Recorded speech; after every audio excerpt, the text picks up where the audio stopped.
Pagdahil sa Diyos sa tanan ug sa tanang kabuhatan, kami ang Group 2. At ngayong araw, tatalakayin namin ang mga mahalagang batas na nagpaprotekta sa karapatang pantao sa Pilipinas.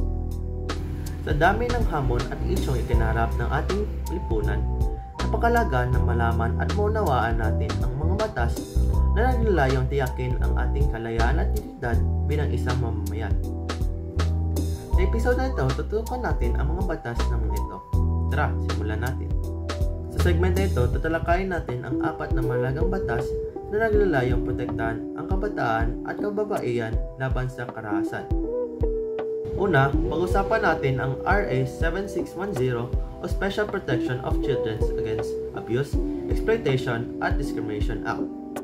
Layunin ng batas na ito na protektahan ang mga bata laban sa pang-abuso, pagsasamantala at diskriminasyon. Mahalaga ito upang matiyak na ang mga bata ay lumalaki sa isang ligtas at maayos na kapaligiran, malayo sa anumang uri ng karahasan. Sunod ay ang RA 9231 o Special Protection of Children Against Child Labor.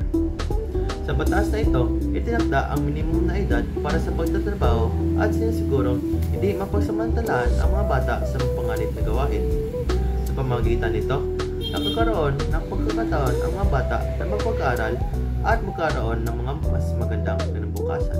Pangatlo, ang RA 9344 o Juvenile Justice and Welfare Act.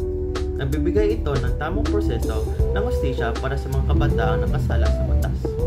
Sa halip na ikulong, binibigyan sila ng pagkakataong magbago sa pamamagitan ng community service at mga reformang programa. Muli, ang RA 9262 o Anti-Violence Against Women and Their Children Act. Isang batas na naglalayong protektahan ang kababaihan at kanilang mga anak laban sa anumang uri ng karahasan, lalo na sa loob ng kanilang tahanan. Sa pamamagitan ng batas na ito, nakakaroon ng agarang proteksyon at suporta ang mga biktima ng domestic violence. Ang mga batas na ito ay napapaala sa atin kung gaano kahalaga ang proteksyon para sa kababaihan at kabataan. Bilang mamamayan, tungkulin natin na ipaalam at ipaglaban ang mga karapatang ito upang sigurong ligtas at pantay-pantay ang pagtrato sa bawat isa. Ako ay si Celestine Imperial Arona at ako ang magre-report ng Silagang Batas ng 1987. Sorry, sabak kayo. Mayroong ding mga mahalagang batas na naayon sa karapatan sa Silagang Batas ng 1987 na nagbibigay ng proteksyon sa mga nasalaylayan o marginalized na pagkat sa lipunan. Ang mga batas na ito ay tumutukoy sa pagkapantay-pantay ng mga mamamayan na nangangailangan na espesyal na atensyon or citizens who need special attention. Ang unang batas ng Silagang Batas ng 1987 ay ang Batas Republika 8371. Indigenous Peoples' Rights Act of 1997. Itong batas ay nagbibigay ng proteksyon sa mga karapatan Indigenous people sa Pilipinas. Pero ano naman ang Indigenous people? Sila ay mga naunang tao nagtitira sa isang lugar. Sila ay ethno-linguistiko or ethno-linguistic na nagpapanatilig ng mabahayang kalayaan sa buong panahon ng kolonyal. Meaning, before Spain, America, Japan colonized the Philippines, those people have stayed pure even in the colonial era. So, anong tradisyon nila noon, nung wala pa nung colonization, ay ganun pa rin ngayon. Pero bakit kailangan ang batas na ito? Being an indigenous person is hard, especially in this modernized society where almost everything evolves to something new every day. Mas nahihirapan ang mga indigenous people na umangko habang lumiliit sila dahil sa pagkakawala ng lupa, modernization, intermarriage, at discrimination. Itinutulungan ng RA 8371 na protektahan ang kanilang lupain, kultura, at mga karapatan na tinitiyak ang patas na pagtrato at boses ng mga desisyon nila. Mga halimbawa nito ay let's go next. Ang ikalawang batas ay ang RA 7277, Magna Carta for Disabled Persons.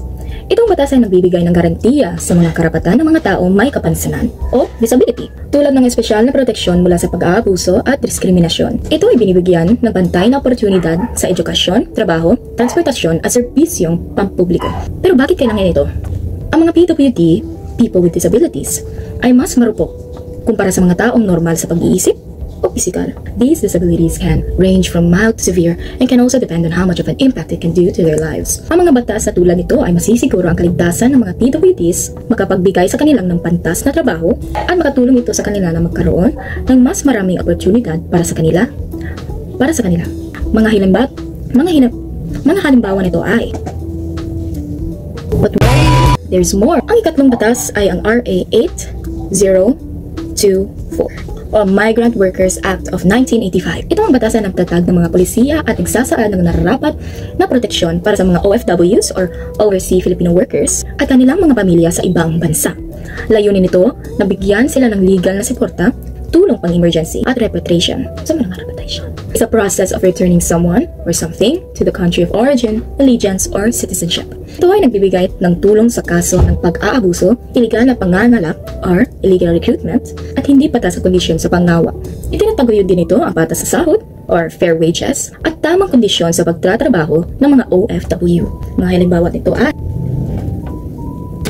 ika-4 na batas at ang last na batas dito ay ang RA 9994, Expanded Senior Citizen Act of 2010. Ito ang batas na nagbibigay proteksyon at dagdag na pribilehiyo sa mga senior citizens over the age of 60. Pero bakit ito mahalaga? Senior citizens are often physically weaker, financially dependent, and vulnerable to abuse or neglect. Marami ay nahihirapan sa mga problema sa kalusugan at mataas ang gastos sa medikal, habang ang iba ay kulang sa suporta sa kanilang pamilya. Ang mga batas na tulad ng RA 9994 ay makakatulong sa kanila upang bigyan ng mas magandang benepisyo at proteksyon sa kanila.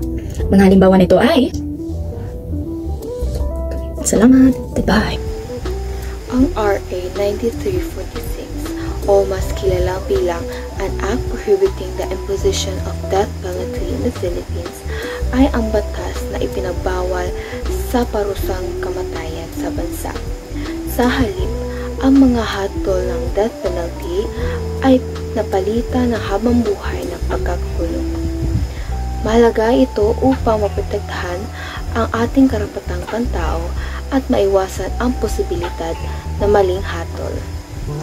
Ang RA 9745 naman, o mas kilala bilang Anti-Torture Act of 2009, ay ang pagbawal ng anumang pagpahirap o hindi makataong pagtrato.